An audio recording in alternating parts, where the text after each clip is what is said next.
Border range IG Shri Chirag Kodiya sir તેમજ પૂર્વ Kutch SP Shri Sagar Vaghmar સાહેબ દ્વારા પૂર્વ કચ્છ ગાંધીધામ જિલ્લામાં સે નો ટુ ડ્રગ્સ કેમ્પેન અંતર્ગત જિલ્લામાં નશીલા પદાર્થોનું ખરીદ વેચાણ કરતા ઇસમો વિરુદ્ધ કડક કાર્યવાહી કરવાની સૂચના મળેલ હોય, જે આધારે Gandhidham A division PI Shri MD Chaudhary દ્વારા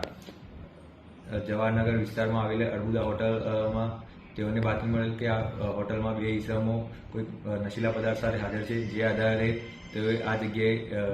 રેડ કરેલ અને રેડ દરમિયાન તેઓને આશરે 34 ગ્રામ જેટલો માદક પદાર્થ મળ્યા, જેની કિંમત આશરે 17 લાખ જેટલી છે અને આ બંને ઇસમો વિરુદ્ધ એનડીપીએસ એક્ટ મુજબ કાર્યવાહી કરવામાં આવે છે. બંને પકડાયેલ ઇસમોના નામ જોઈએ તો ગુરુદેવસિંહ રેશમસિંહ જાટ, જે પંજાબના તરણતારણ જિલ્લાનો રહેવાસી છે, તેમજ ઇકબાલસિંહ મુખ્તારસિંહ લગડ, જે પંજાબના અમૃતસર જિલ્લાનો રહેવાસી છે. પોલીસ દ્વારા બંને આરોપીઓની અટક કરીને આગળની કાયદેસરની કાર્યવાહી ચાલુમાં છે.